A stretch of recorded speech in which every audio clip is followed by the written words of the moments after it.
Polisario launched its surprise attack before the sun rose.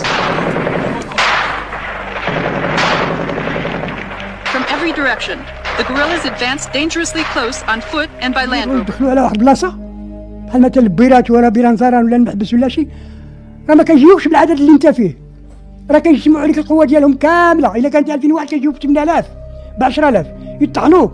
الصفوف الاماميه الجزائريين الموريتانيين الكوبيين الفيتناميين وقتلوا فيهم يمكن نص فيهم. جندي مغربي شاب اسر في 24/8 عام 1979 بالبيرات، جندي عادي دوزيام كلاس، يعني جندي بسيط عتروس او لا خروف في الوكا ديال فروند روفر. كيفاش تقول؟ قال له ماشي شغل.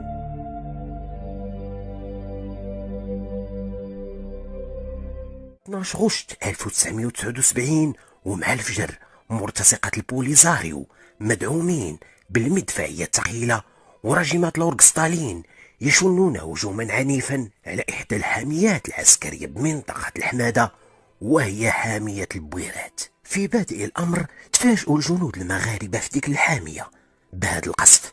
لأول مرة هاد الجنود غيتعرفوا على سلاح خطير سميتو البي ام 21 اللي الدور ديالو الأساسي هو نشر الرعب في قلوب كل من صوبت نحوه تلك الصواريخ. صوت كالرعد وأعداد كبيرة من القذائف كالمطر كتنزل دفعة واحدة في تلك الصبيحة على حامية البويرات. للكشف عن عيوب الهيكلة القديمة للقوات المسلحة الملكية آنذاك، يقول المحجوب الطوبجي للرد على هجومات البوليزاريو كانت القيادة العامة ترسل وحدات من المخازنية حديثي الالتحاق بالتجنيد كان يطلق عليهم اسم البواجدة لعدم خبرتهم وصغر سنهم، مؤطرين بشكل سيء ومسلحين بنسخ من رشاشات بيريطا المصنعة في فاس بموجب ترخيص إيطالي. وقيل أنه يكفي الضغط على هذه الرشاشات لتتفكك قطعها لرداءتها.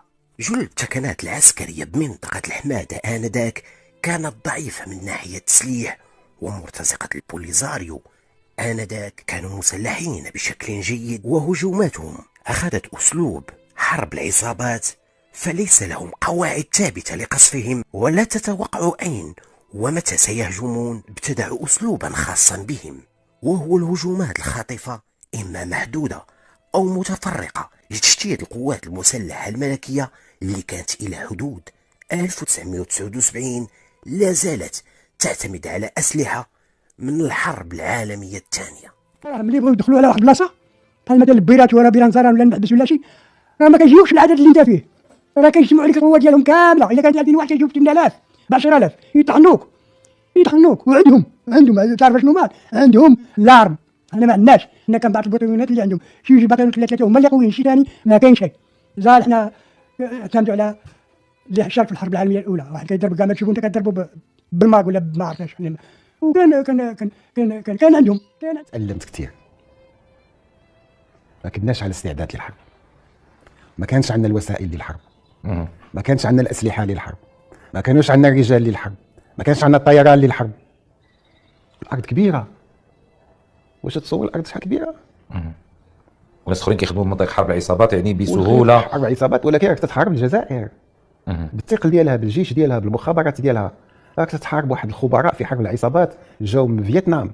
الجنرال جياب اللي غلب الامريكان في فيتنام جا لتندوف ونصحهم شنو هي الطريقه باش يضربوا المغاربه. التأطير ديال فيدال كاسترو اللي ربحوا معاه الحرب ديال العصابات في كوبا جات لتندوف، جابوهم الجزائريين ونصحوهم.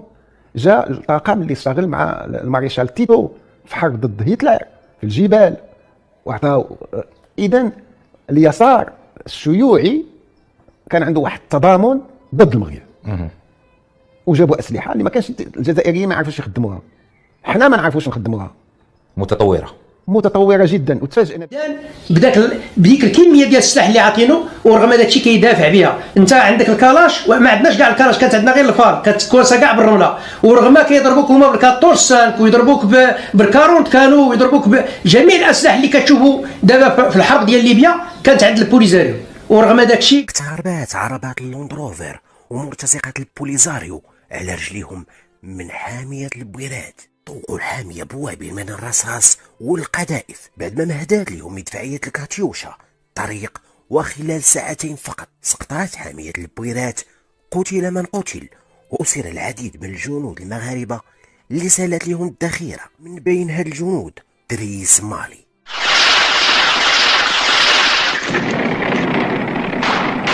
The Polisario launched its surprise attack before the sun rose.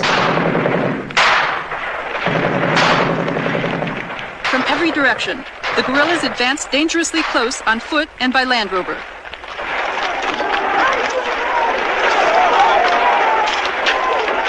دريس مالي هو من مواليد قبيلة يزدي، كان ضمن فوج المشاة اللي كان مرابط بحامية البويرات سنة 1979. تم الأسر ديالو بعد ما نفدات ليه الذخيرة، ونجا من رصاص وقذائف المرتزقة بعد ما هجموا مرتزقة البوليزاريو على تكانات البويرات.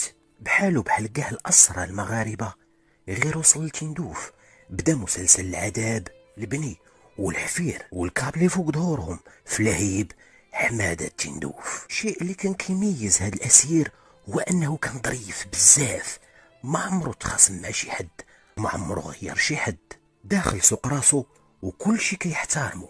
بوليزاريو لاحظوا هاد القضية، شافوا هاد الأسير كيفاش داخل سوق راسو ما كيهضر مع حد، ظريف وكيخدم كيضرب تمارة. فبعض الجلادين من البوليزاريو كانوا كيحتارموا هاد السيد وكان عزيز عليهم، والكل يناديه مولاي إدريس. البوليزاريو ملي غيشوفوه هكاك غيحيدوه من الأعمال الشاقة وغيديوه يخدم في الكوزينة، غيولي طيب البوليزاريو. ولكن في نفس الوقت كان كينقص شوية من المؤونة، شوية د العدس، شوية د الفول، شوية د الجلبانة، كيجمعهم في الخناشي وكيبيعهم. جمع واحد راس المال صغير وهو يدير واحد القطيع ديال الغنم صغير، شي معيزات وشي خروف، كان كيتونس بهم وفي نفس الوقت كان كيبات معاهم. مشات ايام وجات ايام، مولاي إدريس باقي خدام في المركز ديال الوسط كطباخ للبوليزاريو اللي كان عزيز عليهم رغم انه اسير مغربي، حيث انه ما عمرو بخل على شي حد بشي حاجه عنده. داز 22 سنه، سنه 2001 واحد العنصر من البوليزاريو تزاد عنده واحد الوليد بغى يسب عليه، ولكن ما كان عنده لا فلوس لا والو، عيا ما يدور على صحابه من البوليزاريو يسلفوه، حتى شي واحد ما بغى يسلفو. مشى لعند قائد المركز ديالهم، جاوبو قال ليه ما عندي ما ندير ليك. جلس في واحد البلاصه مهموم ومغموم، كيشوف مولاي إدريس كيجي لعندو، كيقول ليه شفتك بحال اللي مقلق ولا بيك شي حاجه، قول الا ممكن نساعدك مرحبا. عاود لي داك العنصر ديال البوليزاريو وقال لي شنو كاين. زاد عندي دري وما لقيت اللي يعاونني، وقائد المركز ما بغاش يعطيني الفلوس وما لقيت ما ندير. كيجاوبو مولاي إدريس وكيقول لي هذا وكان، انا غنعطيك الفلوس وغنعطيك حتى الخروف باش تسبع. تدهش داك العنصر من البوليزاريو وبحال اللي ما تيقش، وفهم مولاي إدريس بالوعد ديالو، بحيث في العشيه منين كان حاط داك العنصر ديال البوليزاريو اللوندروفر ديالو كيجي كيلقى فيها واحد الحولي. داك العنصر ديال البوليزاريو اللي ما تيقش راسو عنق مولاي إدريس بحراره وقال ليه ما لقيتش الخير في هادو ديالنا ولقيتو فيك انت. فرح داك الجلاد وفي قرارة نفسه احس انه مدين لهذا الاسير المغربي. مشى ودورها في راسو وقرر انه يرد الجميل لمولاي إدريس. وهنا الروايات تختلف لكن المضمون واحد. غادي نذكروا واحد البطل اليوم اللي هو مولاي إدريس. هذا جندي مغربي شاب أسر في 24/8 عام 1979 بالبويرات، جندي عادي دوزيام كلاس، يعني جندي بسيط، تأسر ومر من العذاب الأليم كما مر جميع الأسرى. شاءت الأقدار باش يرموه لواحد الويدان، وجيت خطرة كان في بوست وسط، خطرة في ميجيك، خطرة رماوه هو في مهيريز كسارح، كيسرح تما وكيطيب البوليزاريو ويصبر لهم. هو واحد الأخ إلا كانت الذاكرة تنفعني سميتو عمر. شاءت الأقدار باش ربي يفتح له أبواب الفرج. كان واحد العسكري تما بوليزاريو، كان عندهم تما واحد الكوري ديال الغنم ديال الماعز ديالهم ديال البوليزاريو، هو اللي مقابلو هذا الاسير ديالنا اللي مقابل داك الكوري ديال المعيز.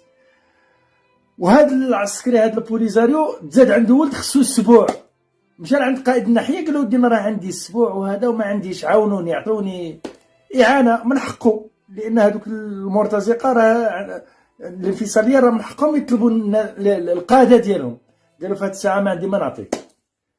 جا هذا الاسير حكى له هذا الجندي البوليزاريو، حكى الاسير لان عاشرهم وكيحكيو له من يجيب لهم يتييه ولا يغسل لهم الماعن ولا يكون مريح في البيته ديالو كيجي عنده. قال له ودي انا ها اللي خارج ها اللي وقع عليه ها اللي وقع عليه. قال له لا تخمم. قال له واش هاد يتقيم؟ قال له الليله. قال له الليله لا نعدل لك انا يا عتروس او لا خروف في الوته ديالك في لوندروفير. قال له اش تقول؟ قال له ماشي شغلك، انت حط لوندروفير في الجهه الفلانيه ولا تلقى فيها هذاك. العسكري ديالنا الاسير ديالنا مولاي ادريس كتف واحد الخروف ولا عتروس داروا له في لوندروفير، الاخر جا لقاه مشى للمخيم دار السبوع قالت له امو والزوجه ديالو الحمد لله راه الجبهه والناحيه عطاتك خروف راه معاونهم. قال لها بدي الجبهه ما عطاتنيش ومقايد ناحيه مولي ورخص ما عطانيش، اللي عطاني هو اسير مغربي غامر بحياته. كيفاش قالت له جندي اسير؟ قال لها حق.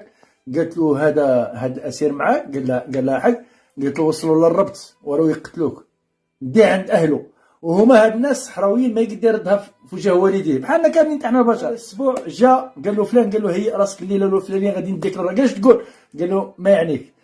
وجد راسو ركبو دا حطو في الربط في لاسانتير. دخل الاسير ديالنا وهو من مواليد الريش وكيسكن في مكناس وتطلق 2001. عطاوه ديالنا رتبه ضابط صف والله يرحمه برحمه الله. مات هذه واحد 4 سنين. وهاد الابطال يخص الاعلام ديالنا يدير مائده مستديره راه بزاف بحال هاد السيد، بزاف بحال هاد السيد.